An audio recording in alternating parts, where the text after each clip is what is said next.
Assalamualaikum warahmatullahi wabarakatuh. Salam sejahtera untuk kita semua. Selamat datang di video psikoedukasi kami dari kelompok psikologi positif. Dan pada video ini kami akan membahas satu topik dari emotional intelligence, yaitu self-regulation atau kemampuan mengelola diri. Sebelum masuk ke materi, kami ingin memperkenalkan diri. Kami terdiri dari Irgi, Satria, Bismart, Tegar, Delka, Bang Hamda, Faisal, Bang Surya, dan Doni. Kita hidup di era di mana kemampuan teknis saja tidak cukup. Dibutuhkan soft skill seperti komunikasi, empati, dan pengelolaan emosi. Itu fungsinya untuk bisa sukses di tempat kerja, pendidikan, maupun dalam kehidupan sosial. Salah satu soft skill yang paling krusial adalah self-regulation. Keterampilan ini menjadi fondasi profesionalisme, kerjasama, dan pengendalian diri, apalagi dalam dunia kerja saat ini.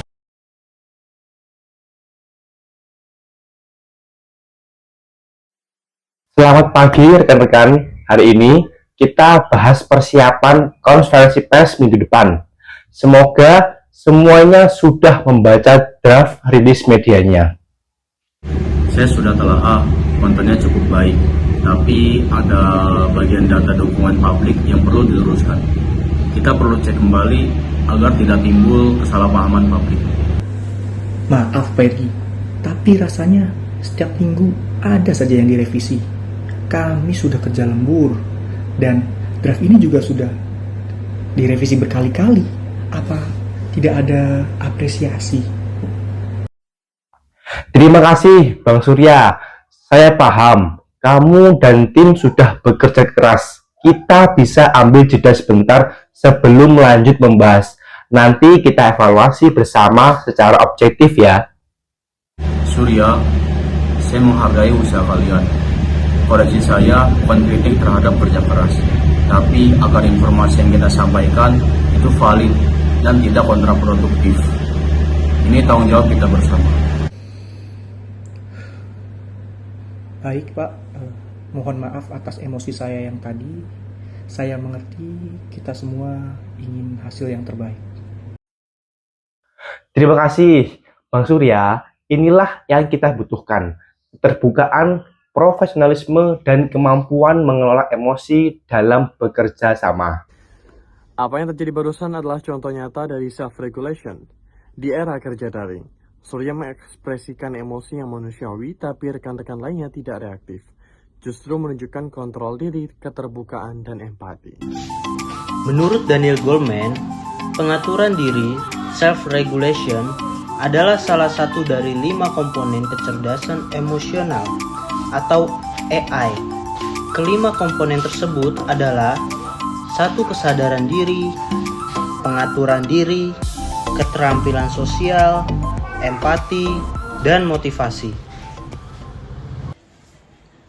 Kelima aspek ini sangat penting di lingkungan kerja modern, di mana komunikasi daring menuntut kita untuk berpikir jernih dan menjaga citra, tim, serta institusi. Contoh nyatanya adalah, yang pertama, anggota polisi di Difumas Polri tetap tenang saat menghadapi pertanyaan tajam dari media. Anggap setelah melakukan proses pemeriksaan, hari ini ditetapkan sebagai tersangka yang bersangkutan. Perannya apa? Nanti Polda Metro yang menentukan. Jangan isinya Polda Metro. Dari perannya Pak. Jadi perannya benar-benar. Jadi hasil pemeriksaan sementara perannya saya sebagai Basar. Dia ikut menjelaskan. Yang kedua, anggota polisi di Difumas Polri menyampaikan klarifikasi berita hoax dengan pendekatan yang persuasif. Tentunya kita ketahui ketika kita membuat satu konten dan berisi tentang kebohongan dan di posting di media sosial menjadi ranah publik, itu suatu kejahatan atau tindak pidana. Termasuk juga kebohongan tentang video berisi jaksa telah menerima suap dari kelompok Rizik Syihab yang menangani masalah ini. Dan itu jelas adalah berita bohong.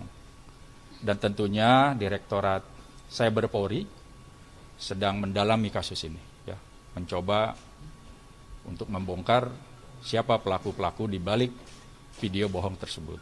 Ya, Cyber sedang Self-regulation tak hanya penting bagi pegawai ataupun ASN. Mahasiswa, guru, orang tua, semua butuh keterampilan ini untuk menghadapi tekanan dengan lebih tenang. Misalnya saat kita dapat kritikan pedas di media sosial, kita dapat terpancing. Tapi dengan self-regulation, kita belajar memilih diam atau merespons dengan tenang. Di dunia pendidikan pun demikian, mahasiswa yang mampu mengelola stres dan mengontrol emosi akan lebih sukses menghadapi tekanan akademik. Self-regulation membantu kita menjaga ketenangan, menjaga nama baik tim, dan menumbuhkan sikap profesional dalam segala situasi.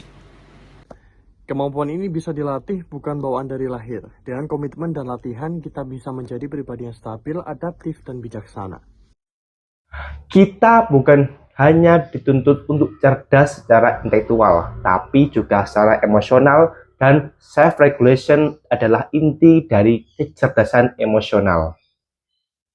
Mari kita terus kembangkan keterampilan ini dalam kehidupan sehari-hari, karena mereka yang mampu mengendalikan diri adalah mereka yang mampu mengatur masa depan. Demikian psikoedukasi dari kami. Terima kasih sudah menyimak. Semoga bermanfaat dan menjadi inspirasi bagi kita semua untuk membangun profesionalisme yang sehat melalui pengelolaan emosi. Sampai jumpa.